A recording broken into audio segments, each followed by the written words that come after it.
dar início com o assunto do mês que nós vamos trabalhar, né? 1 de João, capítulo 2, verso 15 a 17. É o texto que esse mês vai ser trabalhado. Final de ano, último mês de 2025. E é um mês que muitos de nós esquecemos princípios e nos envolvemos com sentimentos fúteis, como diz o apóstolo Pedro, né? O Senhor nos resgatou da nossa vã maneira de viver, que nós não fomos comprados com prata, ouro ou joias preciosas, mas com o precioso sangue de Jesus, sangue de um cordeiro imaculado. E nós vamos estudar hoje. Eu vou ser... Eita, já está bem adiantado, né? Eu gostaria de ser mais breve, mas pela hora acredito que não conseguirei. O seu completo para a semana? Não, para a semana eu não posso, porque a semana primeira eu tenho... Hoje à noite eu tenho um médico, né? Quando eu sair daqui, eu vou para casa, eu vou pegar os exames que estão guardados e vou para o médico ali no Espinheiro. E é muita coisa. Terça eu tenho outro exame. Outro exame é um nome bem complicado. E depois eu digo a vocês no final, né? É aquele que abençoar? Isso, consegui. Eu vou fazer terça-feira.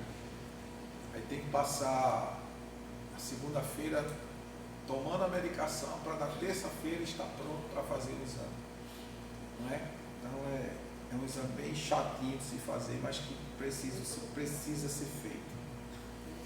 1 de João, capítulo 2, verso 15 a 17. O texto sagrado diz assim: não ameis o mundo, nem o que nele existe.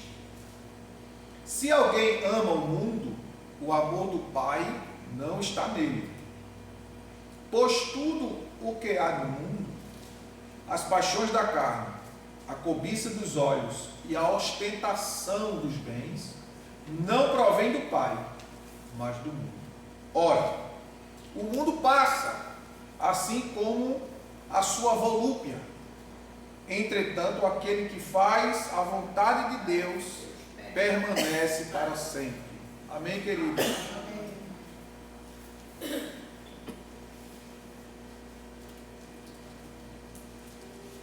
A sociedade incrédula afasta-se de Deus, manipulada pelas artimanhas de Satanás, despreza a palavra de Deus e despreza os crentes. João capítulo 15, verso 18 a 24, traz um retrato disso que nós acabamos de ler, né? João, se você quiser, depois você pode anotar ou assistir lá no canal. Os cristãos são encorajados a amar a humanidade e lhes pregar o Evangelho, mas não devemos nos apegar às paixões mundanas, pois somos cidadãos dos céus. Na Bíblia, a palavra mundo tem múltiplos significados, referindo-se à terra ou ao universo. Ao universo criado por Deus, como também faz referência à humanidade como todo, ou a um sistema de valores e práticas que se opõem a Deus. O sentido específico depende do contexto em que é usada, sendo frequentemente contrastada com Deus e sua vontade. Ou seja, quando nós lemos isso aqui, esses versículos, alguém muitas vezes não entende o que realmente está querendo dizer. Quando o texto sagrado diz, não ameis o mundo. Então muitas pessoas não conseguem diferir o que é mundo, né? Porque existe um mundo humano. Quando a Bíblia diz, porque Deus amou o mundo, Ele não está falando do planeta Terra, não está falando do universo, não está falando da criação. Deus está falando das pessoas. Então entenda o contexto de que quando Deus aplica a palavra mundo, Deus amou o mundo, está falando ali das pessoas que habitam no planeta Terra. Outro contexto é quando nós usamos a palavra mundo para se referir, quando a Bíblia diz que Deus criou o mundo e tudo que nele há. Ou seja, Deus está dizendo que criou a terra, criou os céus, criou o mar, criou o universo, criou as galáxias. Então ele está falando do mundo de forma geral, criação de Deus. Então, quando nós falamos de mundo, nós precisamos entender que mundo Deus está dizendo que nós não devemos amar. Que mundo? Não ameis o mundo, nem o que nele existe. Aí alguém pode dizer, pastor, mas o texto está dizendo o mundo e o que nele existe. Não é o mundo em que os humanos habitam, onde os humanos estão, não.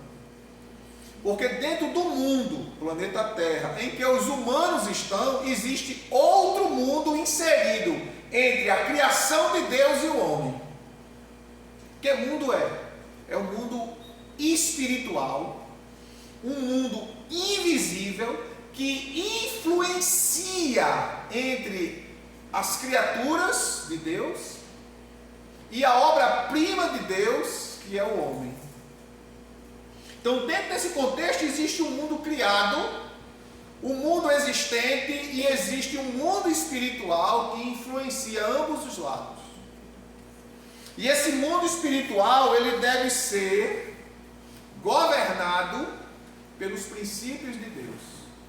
Porém, todavia, no entanto e contudo, nós sabemos em que nós estamos neste mundo.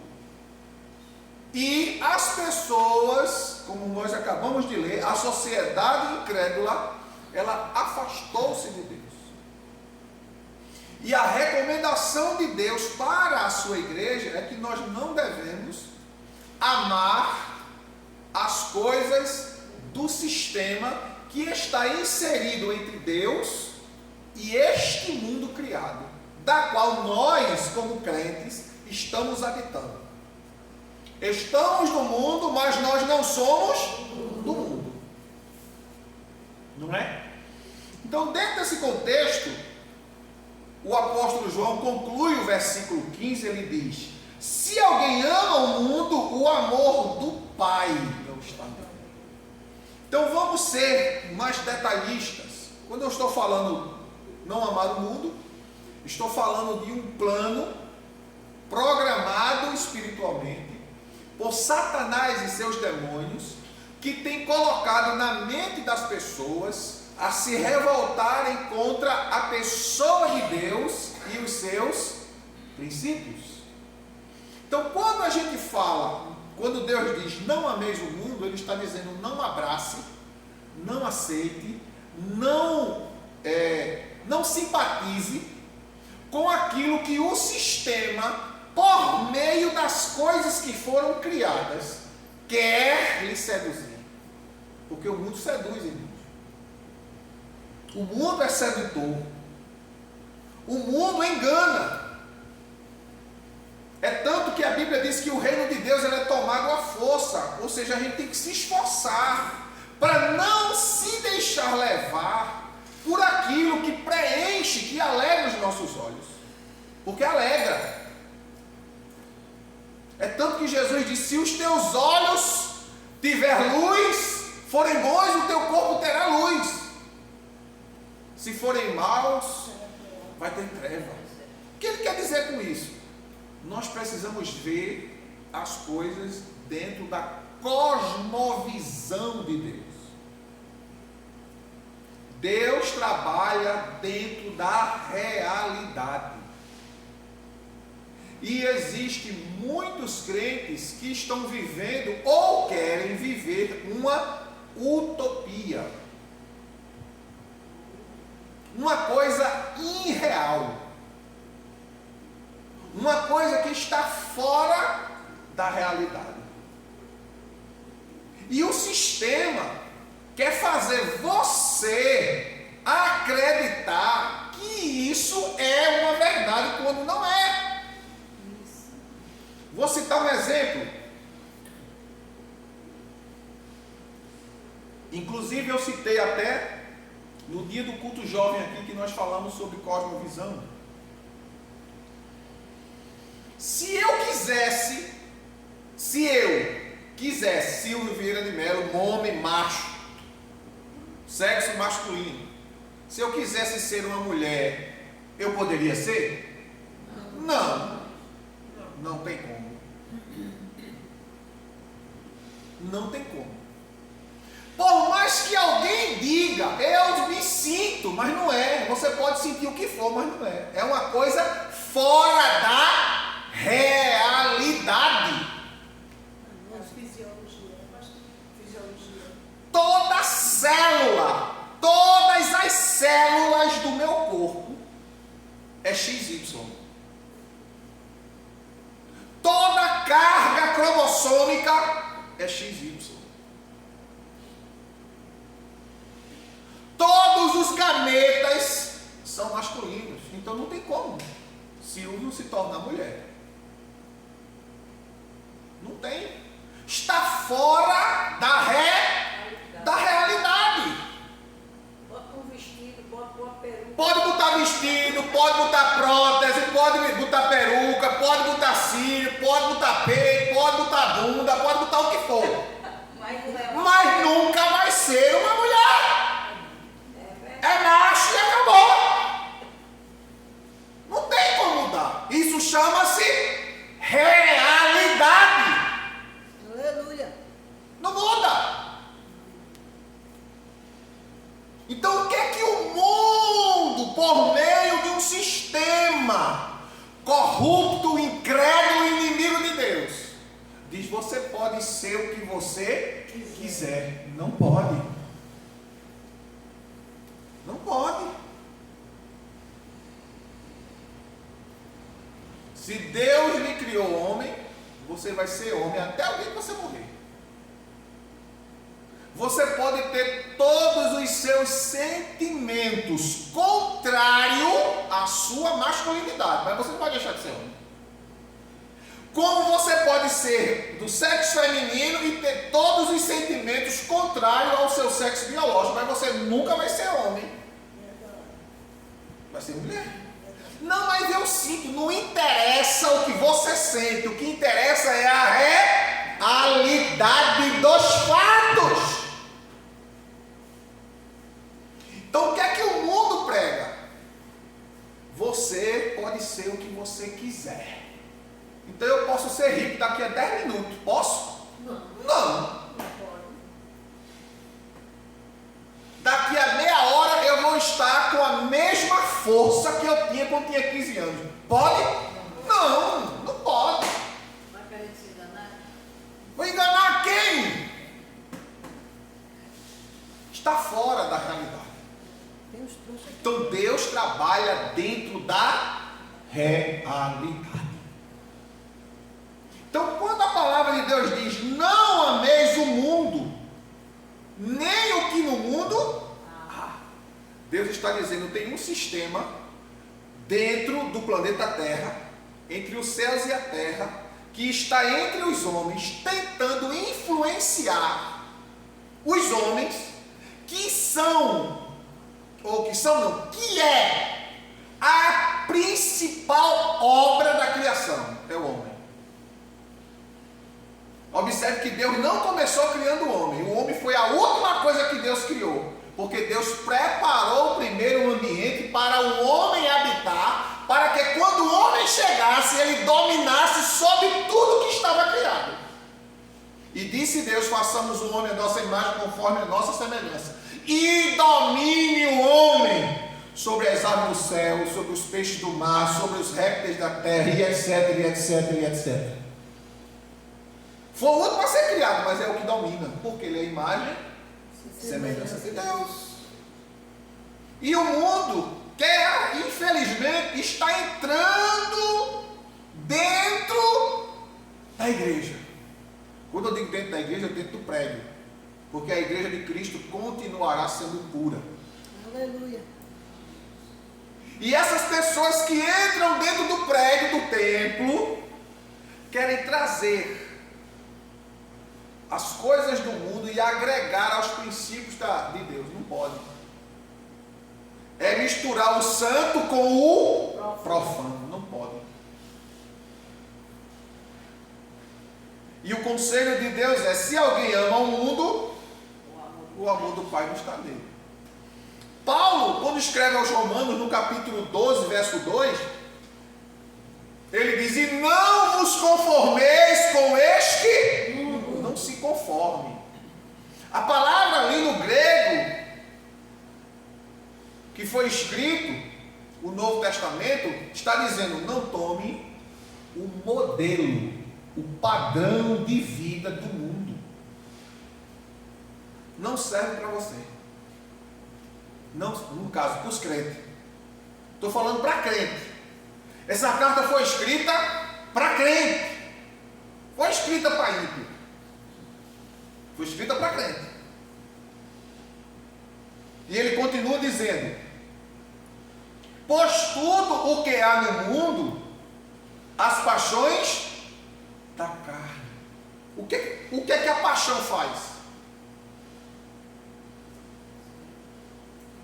Paixão. Quando uma pessoa fala de paixão, paixão é uma coisa avassaladora. Paixão é uma coisa incontrolável. Paixão é uma coisa cega. Por quê? A princípio mata e morre. Depois não consegue enxergar nada de errado, só enxerga o perfeito. E é avassalador porque não tem controle. Aí João está dizendo: pois tudo que há no mundo, as paixões da carne, ou seja, uma coisa fora do controle, do padrão da realidade. Aí alguém diz assim: mas eu amo. Não, mas isso não é amor. Amor, ele tem equilíbrio. Amor, ele é estável, ele balanceia.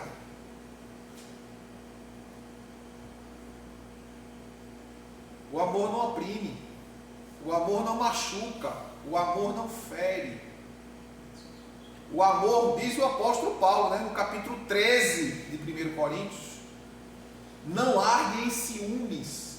O amor não folga com a injustiça. Olha, ou seja, o amor, ele é equilibrado. O amor, ele não vive com medo. Eu tenho que cuidar porque senão eu vou perder. Não, você tem que fazer sua parte, dentro do contexto que a Bíblia diz que é para você fazer. Se você não fizer, aí você corre o risco de perder. Claramente. Capítulo 4, veja aí, capítulo 4 de 1 João.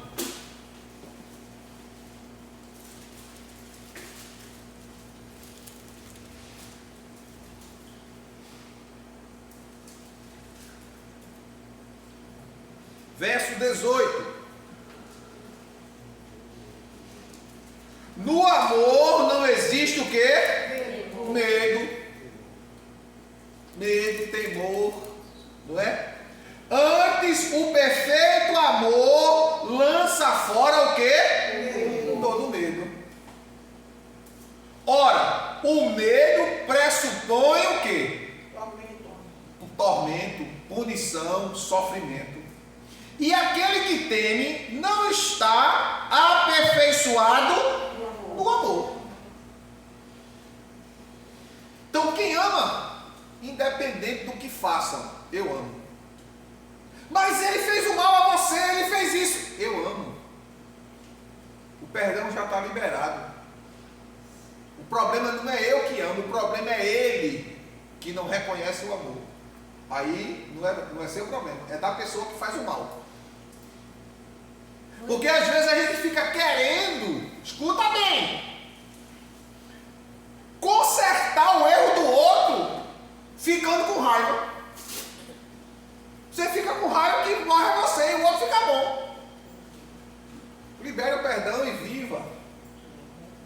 E a justiça de Deus vem tranquilamente. Irmãos, é tão sério essa questão de você amar e demonstrar de fato. Eu estava hoje ouvindo um testemunho, um fato ocorrido lá nos Estados Unidos.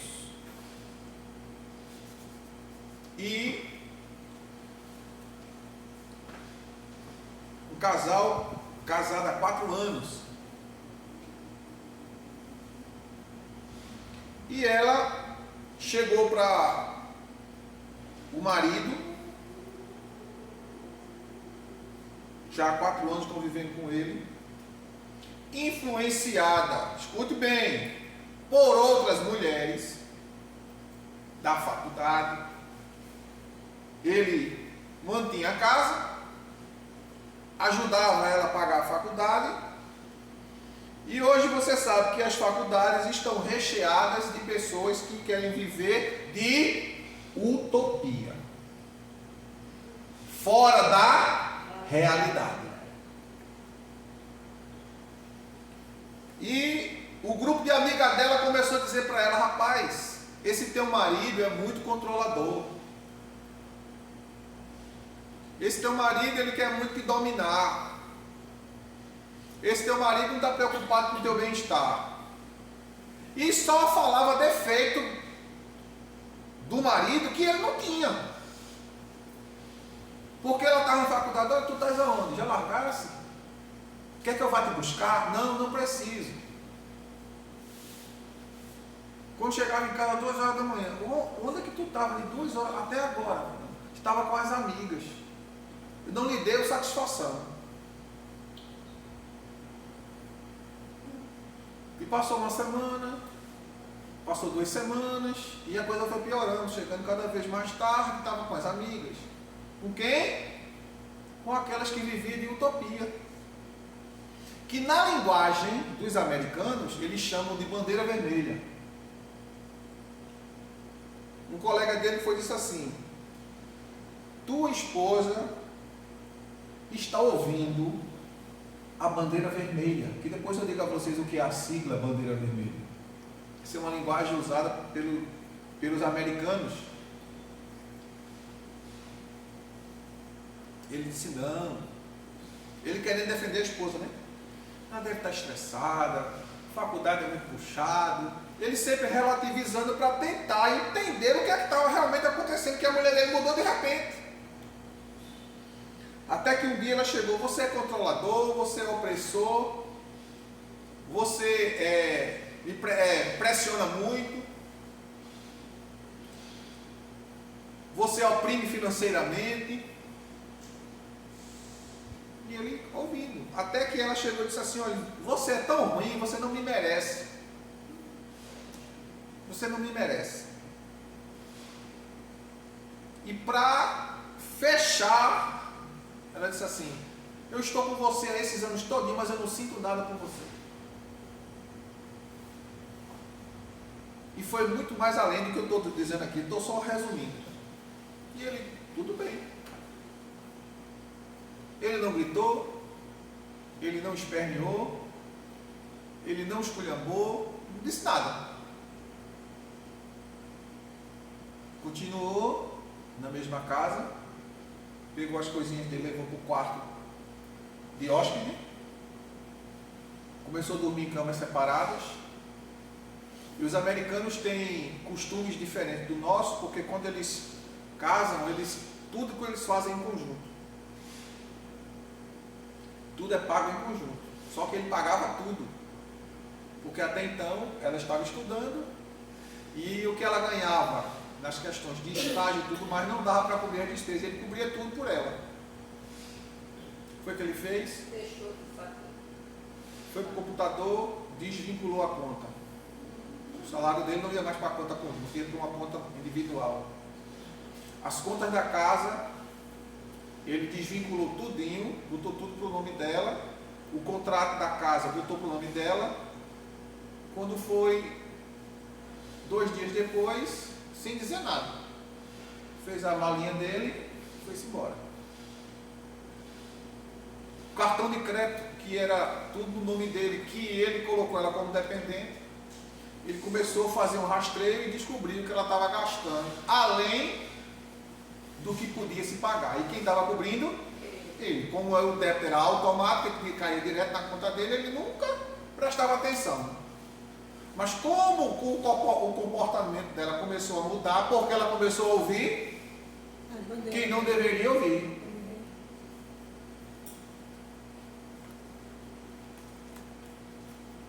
Ela foi sair, quando passou o cartão, recusado. Quando chegou em casa, foi assistir os programas que tinha, porque ela é tudo pago, né? Bloqueado. Quando procurou ele, não estava mais em casa. Ligou: tu estás aonde? Ele disse: eu saí de casa. Por que você fez isso? Que enquanto imaturidade? Maturidade? Você disse que esses anos todos que nós estávamos juntos não sentia nada.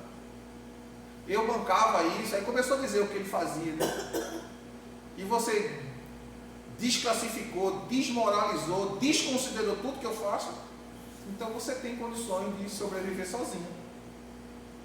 Já tirei meu nome do contrato de aluguel.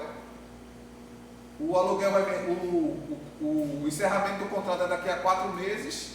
Então você pode viver sozinho, já que você é uma mulher independente, não precisa de mim. Eu sou tóxico, e começou a dizer tudo que ela tinha dito com ele, e ele devolveu para ela. Resumindo a história: perdeu o casamento, perdeu o sustento, porque o que ela ganhava não dava para ela fazer tudo isso. No final das contas, as amigas que intoxicaram, todas elas foram embora. E quem eram as 3 amigas? 3 mulheres divorciadas, com ideologias, vocês sabem de quem?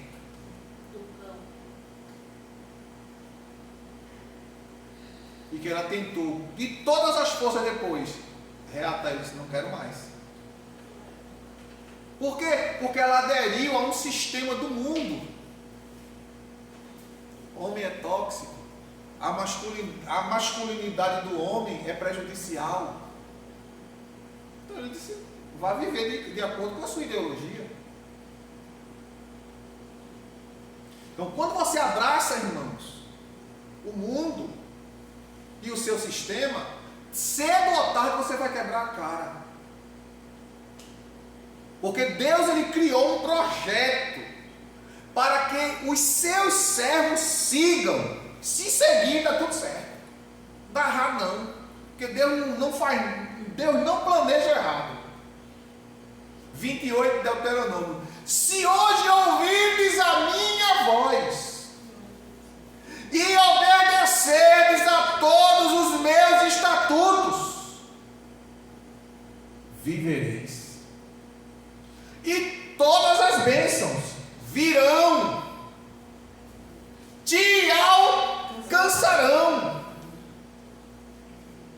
Prosperarás no campo, bendito será o fruto do campo, bendito será o fruto do ventre, bendito será o fruto da macieira. E Deus sai citando infinitas bênçãos. Quando chega no versículo 14 do capítulo 28, ele diz: se porém não ouvires e não guardares estas palavras que hoje te ordeno, maldito será o fruto do teu ventre, maldito será o fruto do campo, maldito será o fruto dos teus animais. Só tem derrota, só tem desgraça. Porque a vida está nele, está em Deus. E fora dele não há vida, não há sustentação.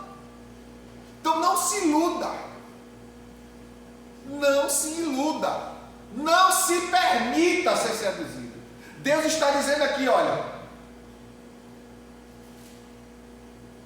pois tudo o que há no mundo, as paixões da carne, coisa descontrolada, desenfreada, desequilibrada.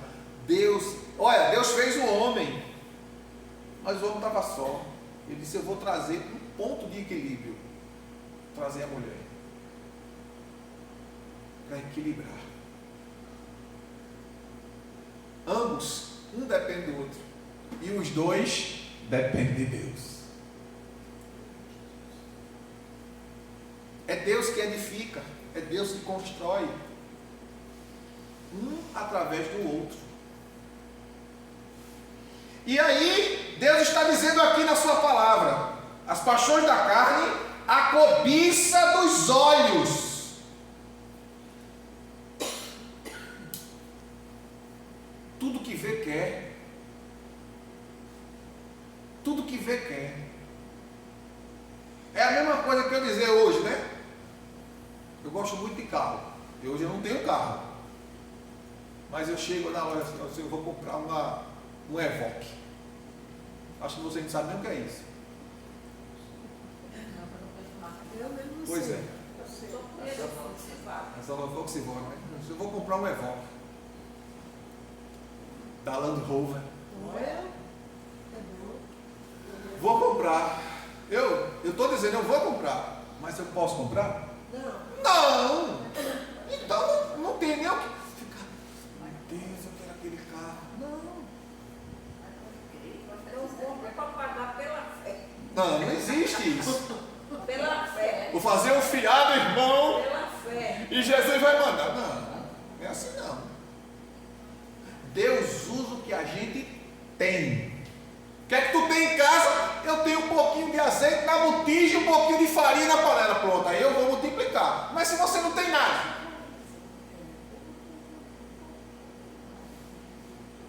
realidade. Tudo que vê quer. E quando vê alguém que conseguiu, metida, amostrada, Não é? só quer ser. Não. Ela tem, glória a Deus, glorifica a Deus por ela.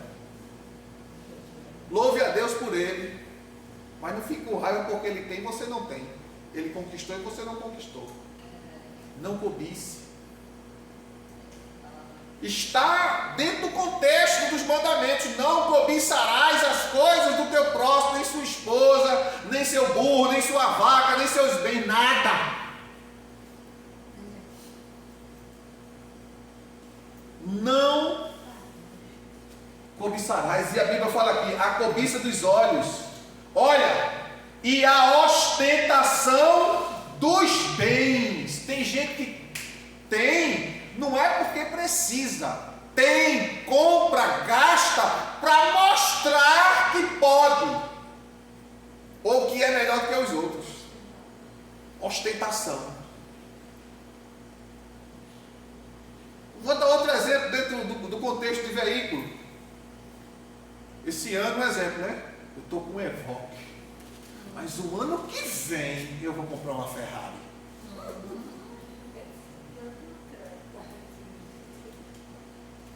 São carros, esses carros que eu citei, são carros que se eu tivesse dinheiro para jogar fora, eu não comprava. Se eu tivesse, eu não comprava.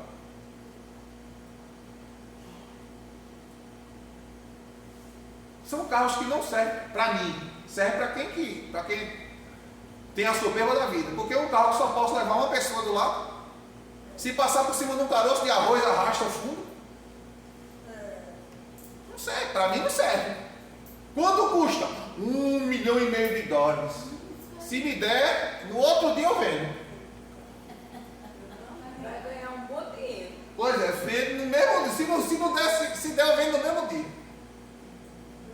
E compro 10. Vendo um, compro 10. Que serve para usar.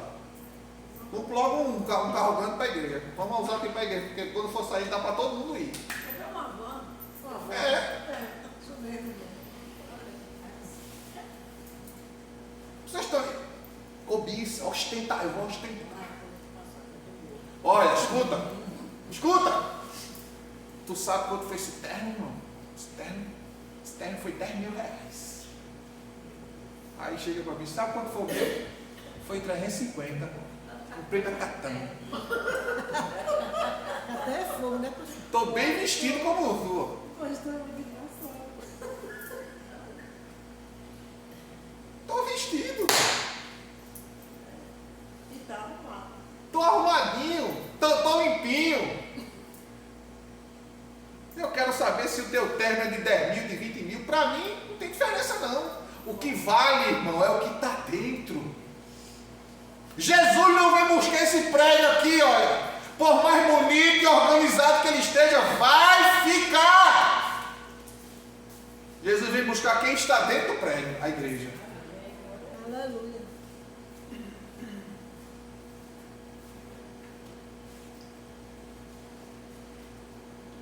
E chega o mês de dezembro, fica o desespero de muitas famílias. Tem que ter uma roupa para Natal, uma roupa para o final do ano, um sapato para o Natal, um sapato para o final do ano, e às vezes não tem nem o que comer, mas tem que ter uma roupa nova. Pois é.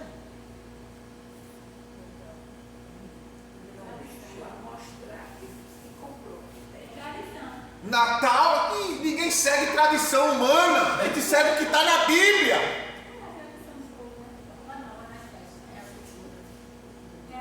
Se depender de mim, você vai me ver todo domingo com a mesma roupa. Se não, todo dia. Porque quando eu posso, eu compro. Quando não posso, eu não compro. Eu já passei 7 anos sem comprar roupa. Já passei 7 anos sem comprar camisa nem calça. Porque não tinha condições. Eu recebi, ganhava um salário. Só dava para comprar roupa para a Cleide e os meninos. E mais para os meninos, porque estava crescendo e perdia a roupa sempre. Quando eu ia comprar para tudinho. E para você, não tem não. O dinheiro acabou, só dá para vocês. Aí Cleide olhava assim para mim, disse, não se aperreia comigo não. Chegou um tempo que eu fui, quando dentro de casa, logo a gente é magrinho, né? Eu fui pegando gordo, fui engordando, ficando gordo. Aí a manga da camisa, que era aqui, veio para aqui, no meio do braço, eu cortei. Eu usava camisa 3, hoje eu uso camisa 5. Vê a diferença. Eu casei e tinha 78 quilos, hoje eu tenho 102 quilos. Aí eu comecei a cortar, levava para a costureira, corta aqui a manga e faz a banhada. Continuei vestindo, só cortei a manga da camisa. Foi outra camisa que o senhor comprou. Não é? Continuei usando a camisa. Ficou apertado nos braços, ficou apertado no bucho. Quando abotoava os botões ficava tudo estufado. Mas era que tinha. Louvado seja Deus. Ô Silvio, e a calça verde que tu tinha? Pois é. Contei. A calça verde? Fiquei sem calça, né? Um tempo. Logo quando me converti. Rasgou-se tudo. Aí Deus foi, usou a irmã. Eu tenho umas calças do meu filho lá. O senhor quer? Quando trouxe 7 calças verdes. Tudo verde. Todo dia eu usava a mesma. Eu olhava e dizia, tá com a mesma roupa, não, era outra calça. Mas como eu tudo verde, todo dia eu estava de calça verde e de camisa branca.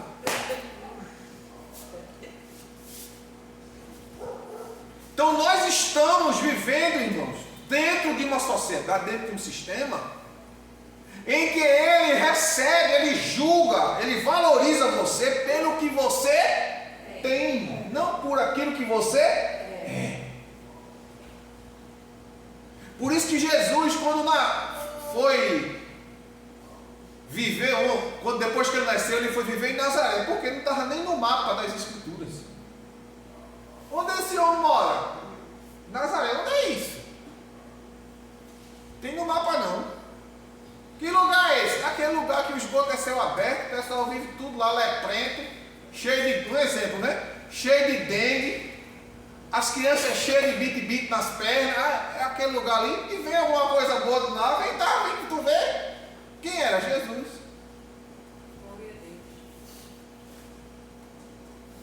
O Filho de Deus não veio ostentar. Olha, o Filho do Homem não veio ser servido, mas servir. A palavra de Deus diz que pela pobreza de Cristo ele veio enriquecer a muitos.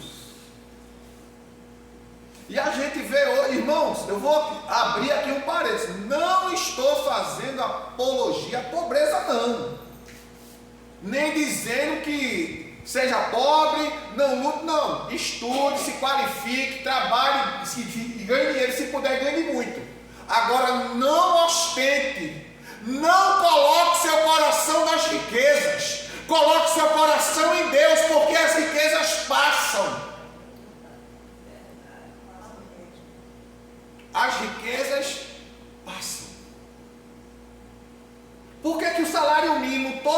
precisa de reajuste. E esse ano agora, o governo já anunciou que vai estar abaixo do índice da inflação. Esse ano que vem agora. Por que precisa? Porque durante um ano, o salário mínimo ele perde força, ele perde poder de compra de 20% a 30%.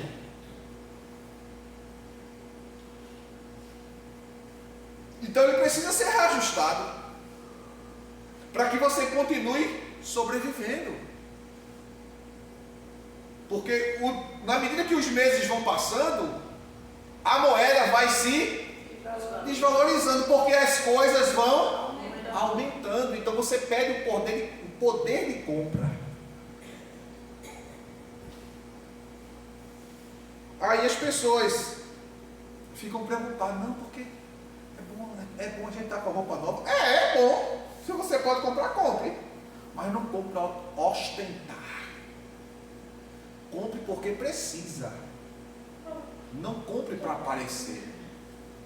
Para dizer que a sua roupa, você vai de roupa nova para a igreja, vai ver alguém com a irmã está com aquela mesma roupa. E o que é que tem? O que importa é que ela está vestida. O que importa é que ele está coberto. Isso é o que importa. Ostentar, olha, a cobiça dos olhos e a ostentação dos bens não provém, como é que diz o texto aí? Não provém do Pai, mas do mundo. Por quê? Porque o mundo precisa dizer, olha, eu estou bem. Eu estou crescendo. Olha como eu estou em destaque, quando na verdade ele não está crescendo, não está bem e não está em destaque. Porque quem está bem não necessita de ser visto. Quem está bem não precisa ser reconhecido por ninguém. Você precisa saber quem você é e estar seguro disso. Não, porque fulano não me viu. Problema de fulano que não te viu. Você sabe quem você é em Deus? Sei, acabou-se. O que importa é que você saiba quem você é. Um caso que eu vi essa semana também. Escute bem, viu? Tem como aí? Tem. Outro casamento.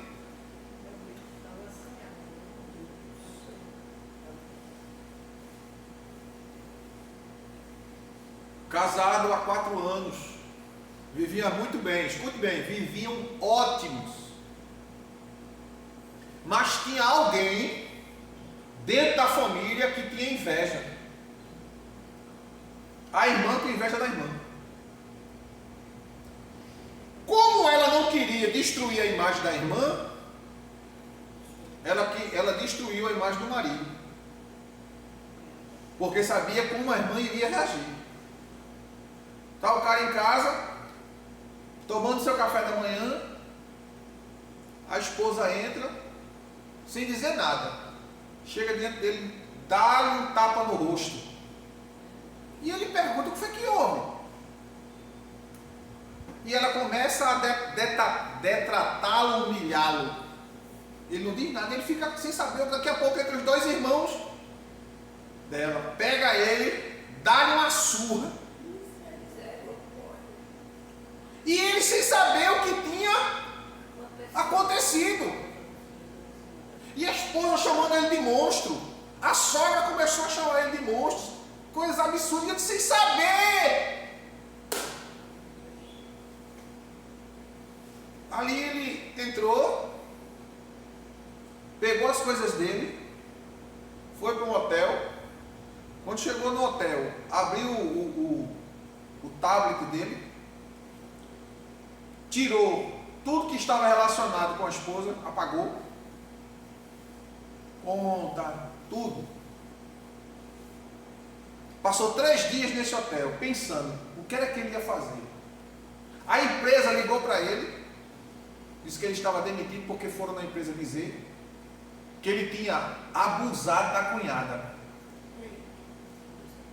tinha cometido violência física, psicológica e sexual.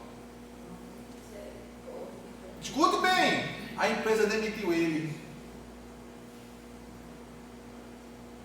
Ele sem saber o que fazer, 3 dias dentro do hotel, sem sair, pensou, disse, Deus, vou pegar um ônibus e vou partir sem destino.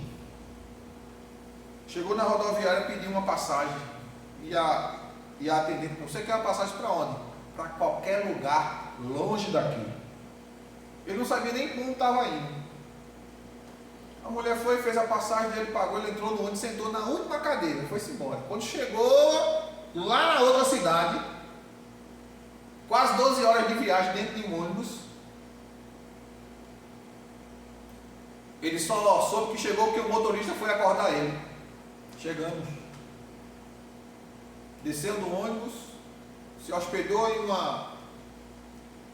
em um hotel. No outro dia foi procurar emprego. Um homem que trabalhava no escritório foi trabalhar agora lavando rede de pesca. Os dedos, as mãos ficaram esfolados. Mas como ele tinha que trabalhar para sobreviver, mas estava distante de tudo e de todos. E ali ele começou a crescer, começou a prosperar. E aí, como era uma cidade muito remota, longe do centro, a tecnologia era muito pouca, fraca, e ele era um especialista em tecnologia. Começaram a perguntar a ele, você sabe consertar computador? Sei. Consertou um. Você sabe instalar a internet? Eu disse, sei. Instalou a internet, consertou um computador aqui, fez uma coisa ali, daqui a pouco ele deixou de lavar a rede de pesca. E passou a ser o dono de uma pequena loja que consertava e fazia tudo em relação à tecnologia. Daqui a pouco, irmão, se tornou um empresário. E foi botando um, botou 2, botou 3. Começou a ficar conhecido. E todo mundo, todas as empresas, todas as lojas dessa localidade fizeram contrato com ele. E tornou-se muito grande. Passaram-se 3 anos depois do ocorrido. A mulher dele encontra ele.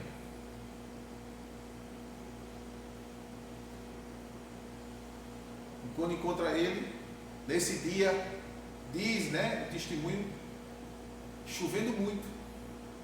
Ela encontrou ele na cidade lá? Não encontrou na cidade que ele se mudou. Ah. Foi procurando, né? Perguntando, terminou encontrando. E quando encontrou ele quando a viu, nem acreditou que estava vendo a esposa, que no caso era a ex agora.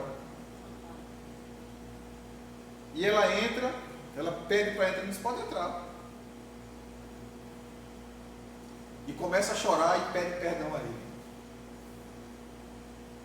Depois que ela pede perdão, ele diz, o que é que você quer que eu faça? Ele pergunta para ela, você quer que eu volte? Não tem como. Você destruiu minha vida, destruiu. Aí contou.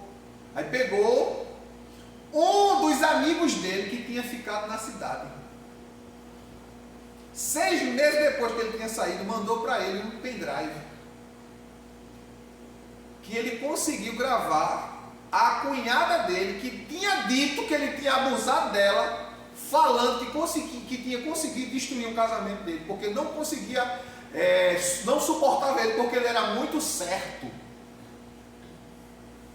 Eu não suportava ver mais ele, ele era tão certo que eu não aguentava mais ver ele.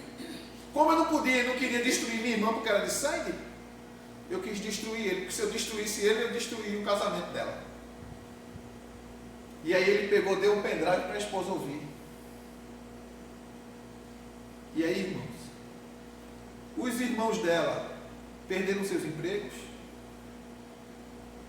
Ela não conseguia mais, porque na cultura americana, nas cidades dos Estados Unidos, Quando você comete algum ato de mau caratismo dentro da comunidade e as empresas sabem, você é demitido. Por quê? Se você teve a capacidade de fazer, de se comportar com o seu parente, você vai fazer coisas pior com a empresa. Você não tem caráter, então você não merece estar aqui. E aí você vê quando as pessoas do mundo que vivem de ostentação, que vivem de aparência, quando a casa cai para eles, é quando alguns ainda vêm para a igreja, se convertem de verdade. Outros vêm para tentar se restaurar a custo de outros. Você sabia disso? Tem gente que está lá fora, está no bagaço. Disse, olha, o único jeito de eu me dar bem, eu vou para a igreja. Vou me passar por crente. Para conquistar um crente. Para sair desta vida. Então por isso que a gente tem que ter cuidado. Você tem que conhecer quem é quem. Se for aquelas pessoas que gostam de explorar, viver de aparência,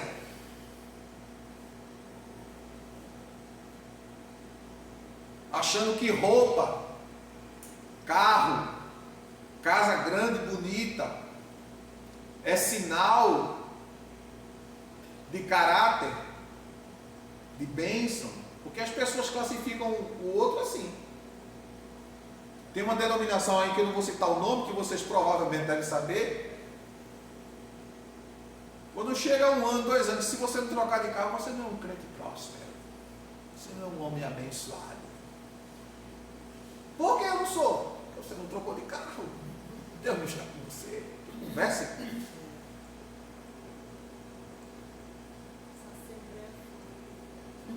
E converse.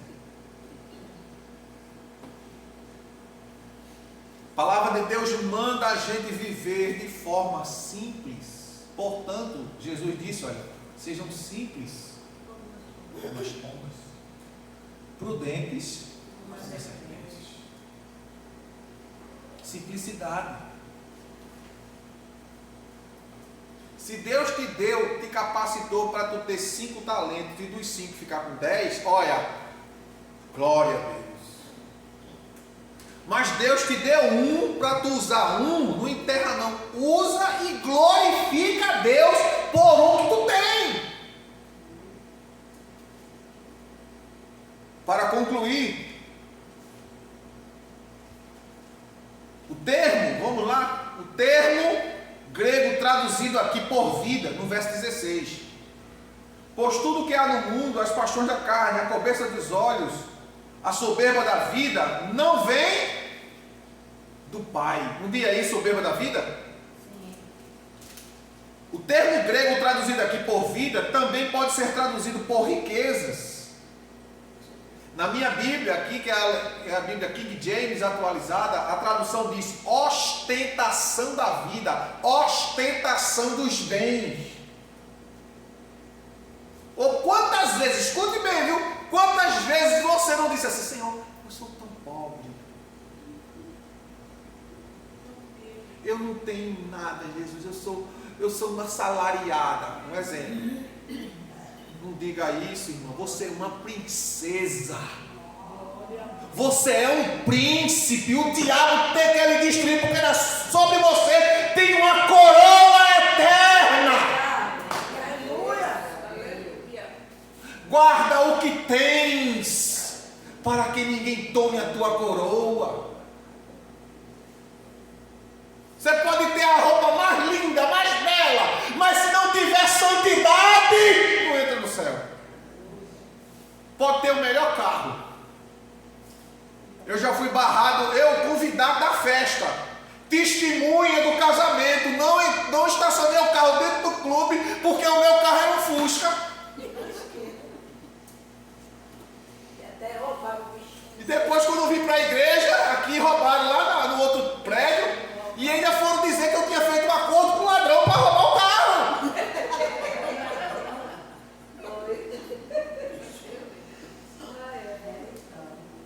Não vou lembrar disso, né, não?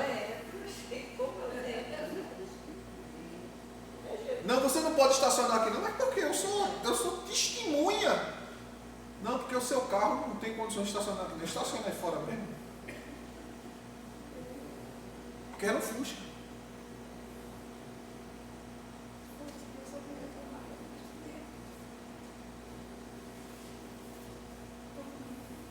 Ou seja, o meu valor estava sendo avaliado pelo carro que eu tinha.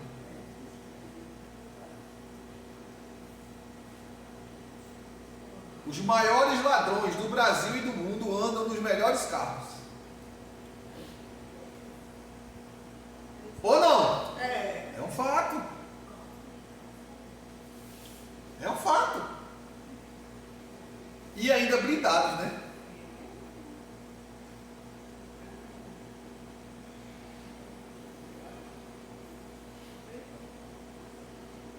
Capítulo 1, verso 27 de Tiago. Tiago 1, 27.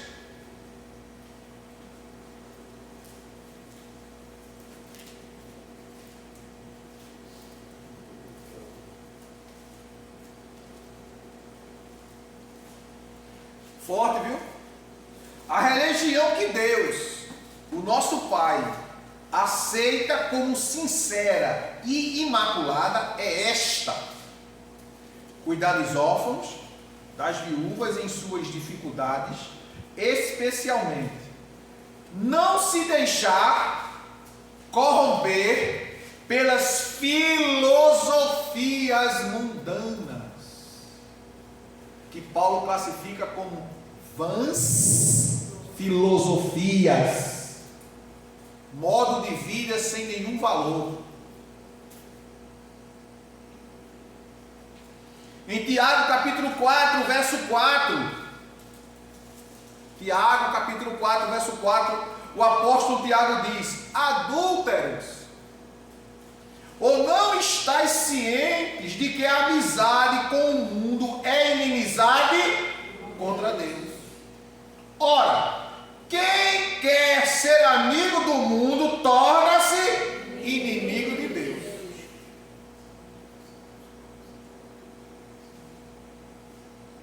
Então, irmãos, é melhor você andar como João Batista, vestido de pelo de camelo, comendo gafanhoto e mel silvestre, mas ser reconhecido no céu, do que andar vestido como Herodes e ir para o inferno.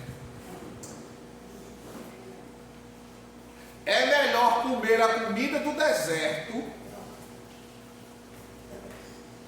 está ouvindo? E ser sustentado por Deus, do que comer os manjares do palácio que foram aos pés de Satanás. Não reclame do seu pão com manteiga, da sua bolachinha seca com queijo, quando tem, do seu café preto puro. Não, glorifica a Deus.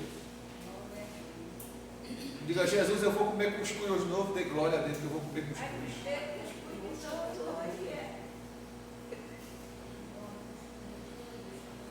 Verso 17 do capítulo 2 de João, de 1 João.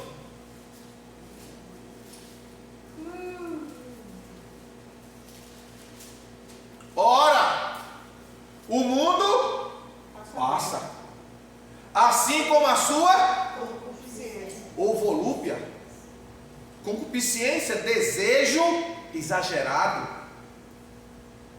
Aquela pessoa que tem aquele desejo que não se controla, que mata e morre para ter, no final de tudo, como diz Tiago: matais, vos mordeis, vos devorais e nada tendes.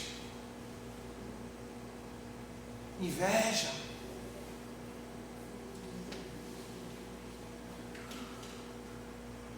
O mundo passa assim como a sua concupiscência, entretanto, aquele que faz a vontade de Deus, o que acontece? Permanece eternamente. E eu coloquei aqui uma observação.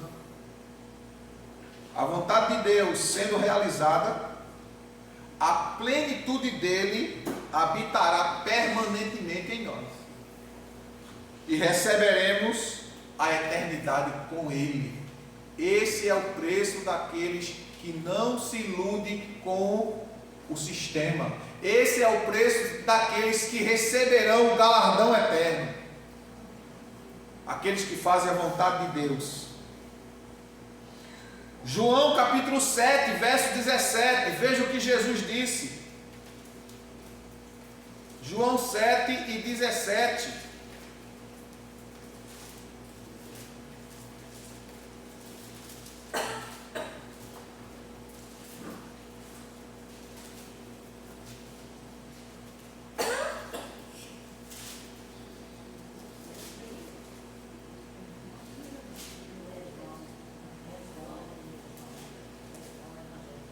Se alguém desejar fazer a vontade dele, conhecerá a respeito da doutrina, se ela vem de Deus, ou se eu falo por minha própria vontade.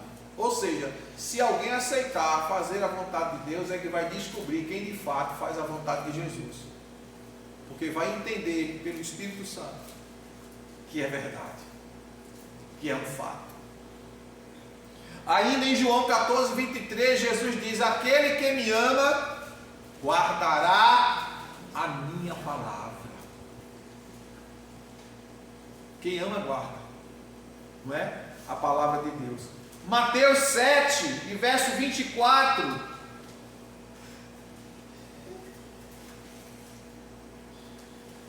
Mateus capítulo 7, verso 24.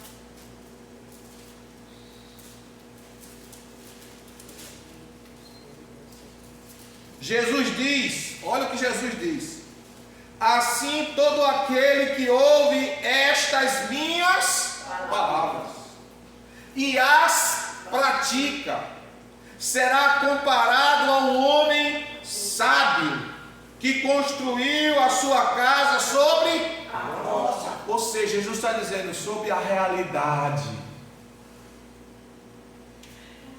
Rocha não se move.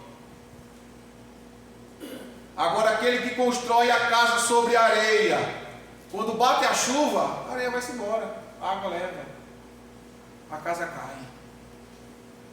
São pessoas que vivem fora da realidade.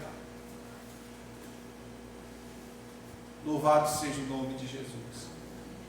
E para a gente terminar, os três inimigos do cristão: o diabo, o mundo e a carne. Cuidado com os três.